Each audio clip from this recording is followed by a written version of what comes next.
पीछे देखना पाया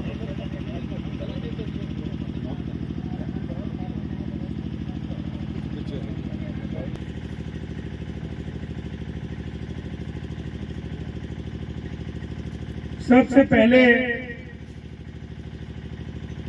आज हम सब कोरबा क्षेत्र के परसा कोला स्थित पिकनिक स्पॉट पे सभी मौजूद हैं। सभी हमारे प्रेस क्लब के अध्यक्ष राकेश श्रीवास्तव जी, नौशाद खान जी, देवेंद्र गुप्ता, वरिष्ठ पत्रकार भैया वेद प्रकाश मित्तल जी, तपन चक्रवर्ती जी, उपस्थित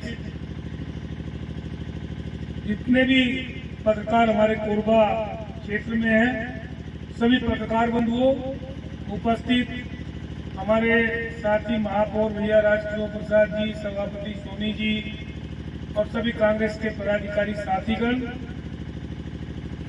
सबसे पहले हम लोग 2023 में प्रवेश किए हैं।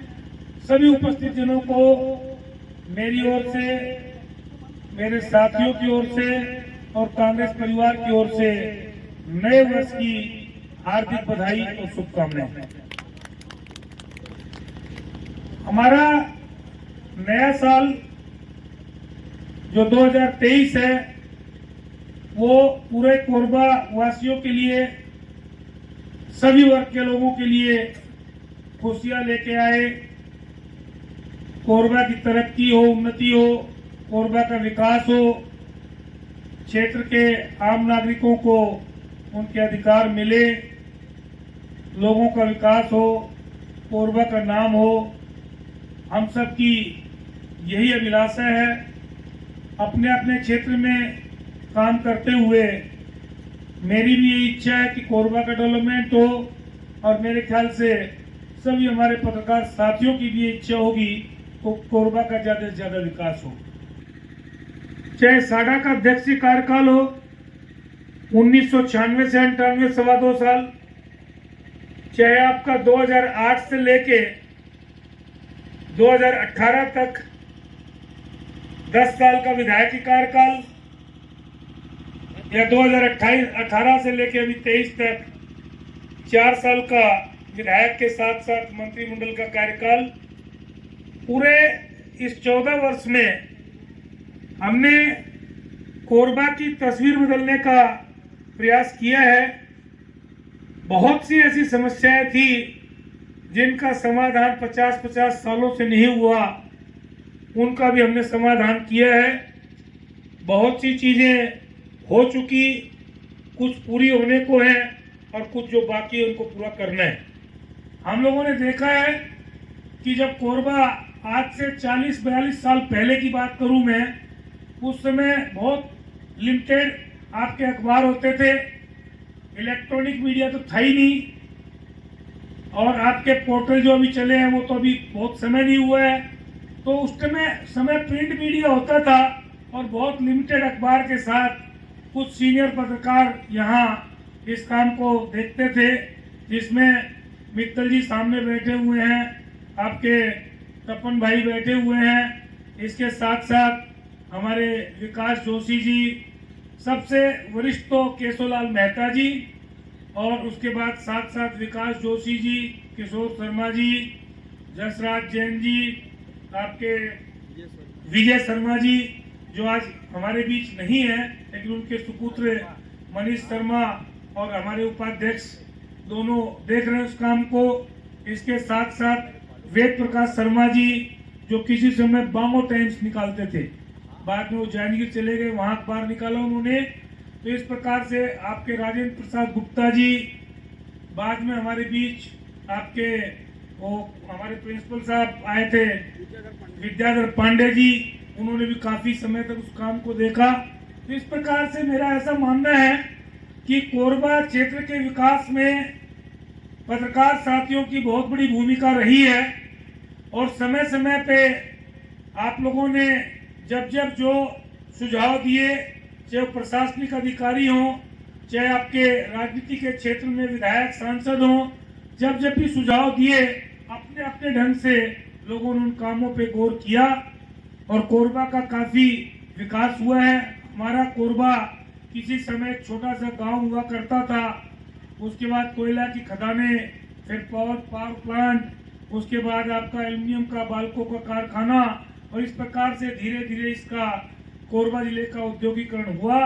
और जिसका जो हमारे बुजुर्गों ने, जो हम सब के आपके बुजुर्गों ने जो भी सपने देखे होंगे, तो वो सपने अब साकार होने का समय आ चुका। काफी सपने साकार हो चुके हैं और जो बचे हुए उनको करने का हमने बीड़ा आप लोगों के सहयोग और आशीर्वाद से उठाया हुआ है। और मैं लगातार प्रयत्नशील हूँ कि कोरबा के विकास में किसी प्रकार की कोई भी कमी न रहे, चाहे वो बिजली पानी सड़क की बात हो, चाहे शिक्षा और चिकित्सा की बात हो, और इसके साथ साथ और अन्य चीजें भी, सभी क्षेत्र का विकास हो। इस दिशा में लगातार हम लोग लगे हुए हैं, हमारी सरकार भी लगी हुई है और हम लोग प्रयत्नशील हैं।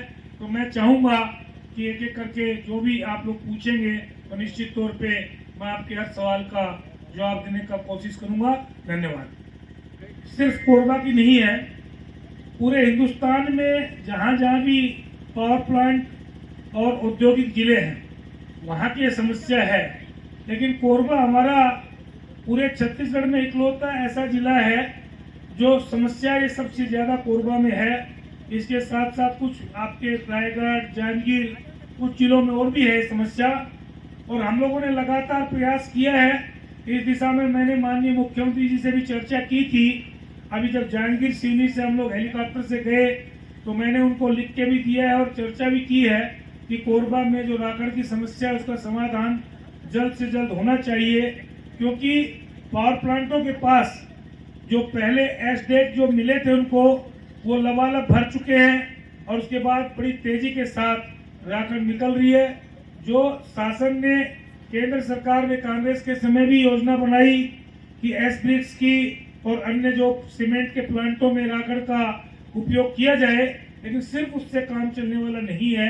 राकड़ का निष्पादन कोई न कोई ऐसा हल निकलना चाहिए। आप लोग भी सुझाव दें कि राकड़ की समस्या से निजात मिल सके क्षेत्र की जनता को। हम लोग लगे हुए हैं। ये बात जरूर है, जो शहर के कुछ हिस्सों में राकड़ बेवजह जगह जगह जो डाल दी जा रही है, पाट दी जा रही है, इसके लिए पूर्ण रूप से जिला प्रशासन और पर्यावरण के जो अधिकारी उनका अमला है वो जिम्मेदार है। उनको इस बात का अपनी जवाबदारी का निर्वहन करना चाहिए और हमने इस बारे में उनको जानकारी दे दी है कि जल्द से जल्द इस समस्या का समाधान करें। साथ में आपने जो ट्रांसपोर्ट नगर की बात कही, ट्रांसपोर्ट नगर का जो मसला है, आज से लगभग 40-42 साल पहले आपका जो टीपी नगर वर्तमान है ये बनाया गया और उस समय लोग टीपी नगर आना नहीं चाहते थे। मेरा जो निवास है उसके आसपास में बहुत सी गैरेजें थी। धीरे धीरे लोग यहाँ आए, बसे, और पहले 2 रुपया 15 पैसा रुपया फुट से लेके और बहुत सस्ते दर पे जमीनें लोगों को उपलब्ध हुई और धीरे धीरे लोग आए और आज ट्रांसपोर्ट नगर हमारे कोरबा पूरे शहर का नहीं पूरे जिले का हृदय स्थल बन चुका है। और आज वहाँ की सबसे बड़ी जो समस्या है वो ये है कि ट्रांसपोर्ट नगर आपका अगर शिफ्ट नहीं होगा तो आने वाले समय में ये राकड़ से भी बड़ी समस्या कोरबा में बनते जा रही है। पूरे प्रदेश का इकलौता ऐसा कोरबा शहर है जहाँ कोयले की ट्रांसपोर्टिंग शहर के बीच से हो रही है। मैं चाहता हूँ कोयले की ट्रांसपोर्टिंग भी बाहर से हो। उस दिशा में हमने रोड की प्लानिंग बनवाई, 199 करोड़ रुपए SECL से स्वीकृत कराया। उसमें भी कुछ लोगों ने अड़ंगा डालने की कोशिश की, लेकिन रोड का निर्माण चल रहा है। कुसमुंडा क्षेत्र में आपने देखा होगा कि ग्रामीणों में, वहां की जनता में, व्यापारियों में बड़ा रोष था, लेकिन आज जाके आप देखेंगे कुसमुंडा में तो लगभग वो रोष खत्म हो चुका है। ठीक उसी प्रकार दर्री में आप देखेंगे CSEB चौक से दर्री डैम तक 4 लेन बन चुकी है और दर्री डैम से आपका गोपालपुर तक जो मेरा क्षेत्र और नगर निगम का क्षेत्र है वहां आपका सड़क का निर्माण बड़ी तेजी से चल रहा है। आने वाले जून तक वो समस्या पूर्ण रूप से खत्म हो जाएगी।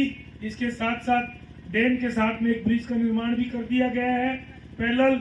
इसके साथ साथ आपका राताखार में भी एक ब्रिज का निर्माण और कोरबा शहर से दर्री को सीधा जोड़ दिया गया है।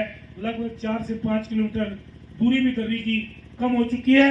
इसके साथ साथ कुसमुंदा में भी सड़क का काम जो बचा हुआ है उसमें भी हम लोग प्रयासरत हैं कि जल्दी से जल्दी पूरा हो। आपका दर्री डैम से बालकों की सड़क बालकों के माध्यम से हमने बनवाई।